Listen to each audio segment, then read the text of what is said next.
இன்னைக்கு ஒரு அருமையான புஸ்தகத்தை பத்தி தான் பார்க்க போறோம். அது எந்த புஸ்தகம்னா, ஆஸ்டின் கிளெனோட ஸ்டீல் லைக் an ஆர்டிஸ்ட் புத்தகத்தில் இருக்கிற முக்கியமான கருத்துக்களை நான் உங்களுக்கு கதை வடிவில் சொல்றேன்.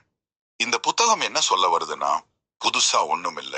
எல்லாமே ஏற்கனவே இருக்கிற விஷயங்களில் இருந்து வந்ததுதான்.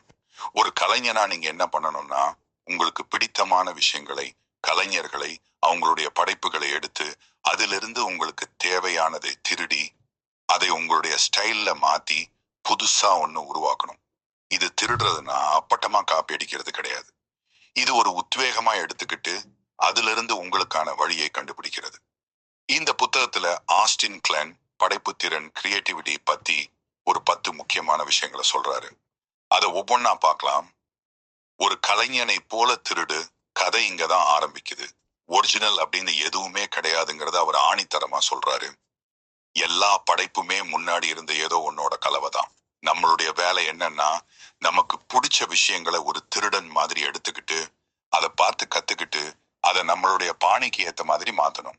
உதாரணத்துக்கு, ஒரு பாடகர் வேற ஒரு பாடகரின் ஸ்டைல கேட்டு அதிலிருந்து உத்வேகம் பெற்று தனக்கே உரிய ஒரு ஸ்டைலை உருவாக்குவது போல. இது காப்பி அடிக்கிறது இல்ல, கத்துக்கொள்வது. நான் யாரு, என் ஸ்டைல் என்னன்னு தெரிஞ்ச அப்புறம் தான் படைக்க ஆரம்பிப்பேன்னு காத்திருப்பாங்க.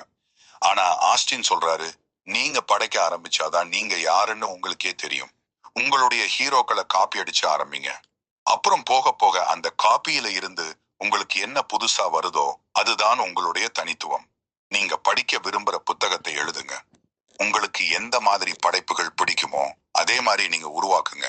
நீங்க என்ன பார்க்க விரும்புறீங்களோ அதை வரையுங்கள். என்ன கேட்க விரும்புறீங்களோ அதை இசையாக்குங்கள். சுருக்கமா, நீங்க எதை அனுபவிக்க ஆசைப்படுறீங்களோ அதை உருவாக்குங்க. இது உங்களை உண்மையா இருக்கவும் உங்களுடைய ஆர்வத்தை வெளிப்படுத்தவும் உதவும். கம்ப்யூட்டர் ஸ்கிரீனை விட்டு விலகி நிஜ உலகத்துல உங்க கைகளால வேலை செய்யுங்கன்னு சொல்றாரு.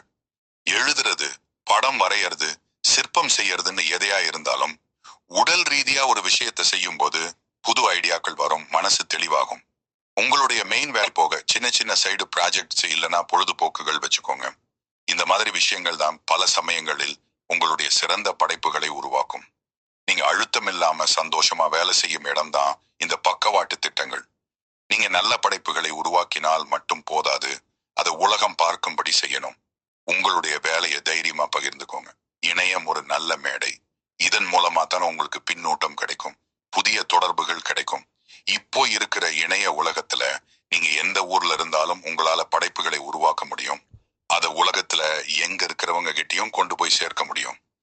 இருப்பிட கட்டுப்பாடுகள் இனி இல்லை. இது ஒரு பெரிய சுதந்திரம். நல்லவரா இருங்க. படைப்புலகம் ஒரு சின்ன கிராமம் மாதிரி. எல்லாரும் ஒருத்தருக்கு ஒருத்தர் தெரிஞ்சவங்க தான். அதனால எல்லோர்கிட்டையும் நல்லவரா மரியாதையா இருங்க. உங்களுடைய போட்டியாளர்களிடமும் கூட நல்ல உறவை பேணுவது நல்லது. யாரு எந்த நேரத்துல உதவுவாங்கன்னு தெரியாது.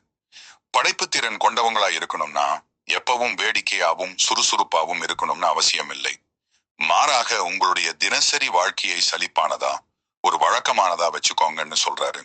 இது உங்களுடைய படைப்பு திறனுக்கு தேவையான அமைதியையும் மன அமைதியையும் தரும். சலிப்பான ஒரு ரூடின் இருந்தாதான் உங்களுக்கு வேலையை செய்ய போதுமான எனர்ஜியும் நேரமும் கிடைக்கும். படைப்பு திறன் என்பது கழித்தல். இன்றைய உலகத்துல தகவல் ஓவரா இருக்கு. அதனால எதை தவிர்க்கணும், எதை கவனிக்கணுங்கிறது ரொம்ப முக்கியம். எல்லாத்தையும் செய்ய முயற்சி செய்யாம முக்கியமான விஷயங்கள்ல மட்டும் கவனம் செலுத்தி மற்றதை கழிக்க கற்றுக்கொள்ளுங்கள். சில சமயங்கள்ல குறைந்த விஷயங்களோட வேலை செய்யும் போதுதான் சிறப்பான படைப்புகள் வரும்.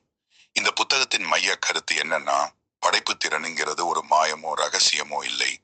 இது ஒரு தொடர்ச்சியான கற்றல், எடுத்து உருவாக்குதல், பகிர்ந்து கொள்ளுதல்ங்கிற ஒரு ப்ராசஸ் தான். உங்களுடைய ஆர்வத்தை பின்பற்றுங்கள், உலகத்தை கவனியுங்கள், தொடர்ந்து வேலை செய்யுங்கள், உங்களுடைய படைப்புகளை தைரியமா பகிர்ந்து கொள்ளுங்கள். அப்போ நீங்க ஒரு உண்மையான கலைஞனா ஆக முடியும். இந்த புத்தகம் படைப்பு திறன் இல்லாதவர்கள் கூட எப்படி தங்களுக்குள்ள இருக்கிற கலைஞனை வெளியே கொண்டு வரலாம்னு ஒரு நம்பிக்கையை கொடுக்கும். ரொம்ப சுவாரஸ்யமா, அதே சமயம் எளிமையா புரியும் ஒரு புத்தகம் இது. இந்த மாதிரி புத்தகத்தை பத்தி நிறைய கேட்க உங்களுக்கு பிடிக்கும்னா கதை மூலம் கற்போம் சேனலை சப்ஸ்கிரைப் பண்ணிட்டு பெல் பட்டனை கிளிக் பண்ணிடுங்க. இது மாதிரி பல விஷயங்களை கத்துக்கோங்க. நன்றி.